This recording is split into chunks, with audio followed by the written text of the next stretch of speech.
saya Siti Nur Amira binti Roslan, nombor metrik 03 DPR 21F2065. 4 komponen etika dan peradaban. Yang pertama, persekitaran geofizikal.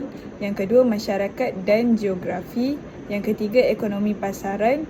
Dan yang keempat, falsafah dan pemikiran. Geofizikal.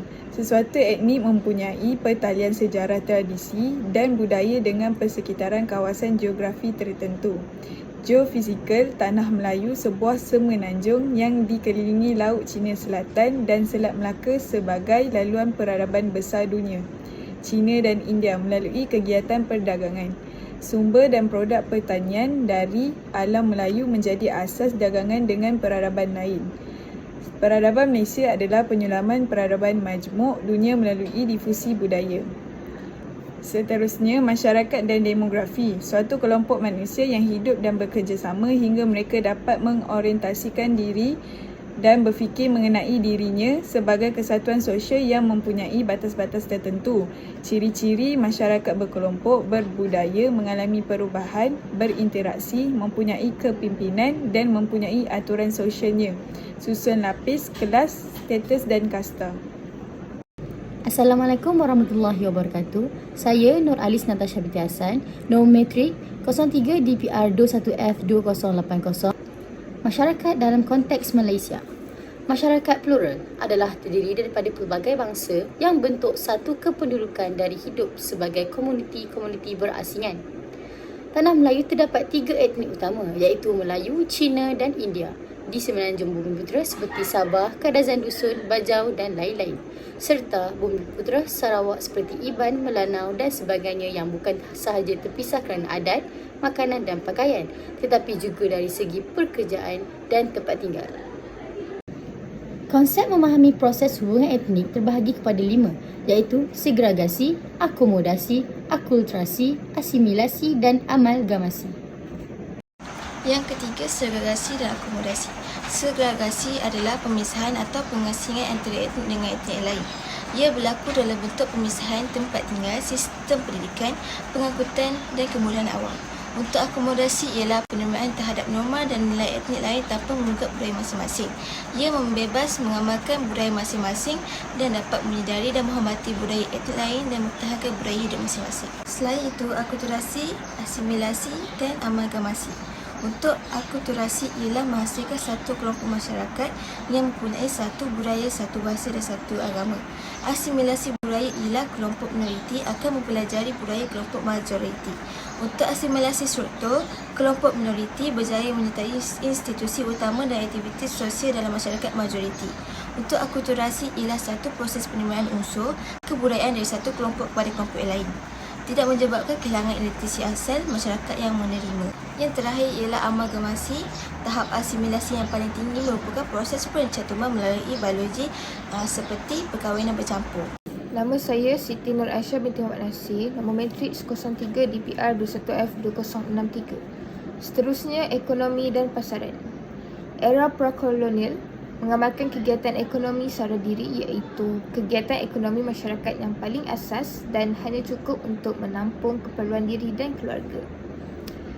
Era kolonial, British dilihat terus menguasai kegiatan ekonomi negeri-negeri di Tanah Melayu dengan pembukaan lombong, biji timah dan ladang getah serta kemasukan tenaga buruh secara besar-besaran dari China dan India.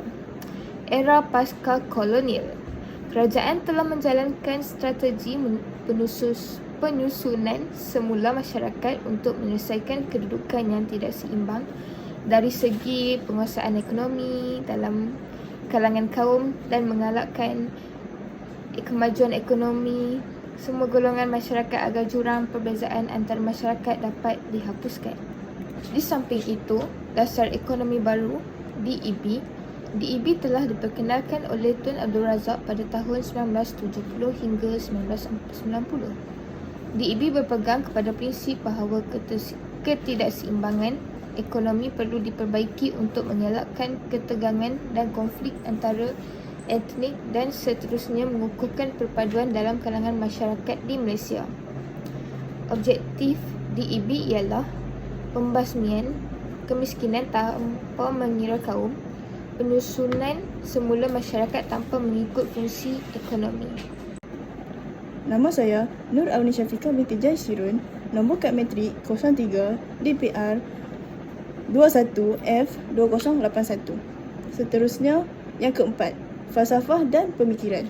Falsafah merupakan satu pegangan atau fahaman ataupun prinsip seseorang terhadap sesuatu perkara, bidang dan sebagainya. Seterusnya, ia wujud hasil pemikiran dan pemerhatian serta pengalaman yang dilalui oleh seseorang dan dalam kehidupan seharian. Contohnya seperti idealisme, realisme, pragmatisme dan eksistensialisme. Seterusnya, pembahagian falsafah dan pemikiran. Falsafah dan pemikiran tradisional termasuklah idealisme dan realisme.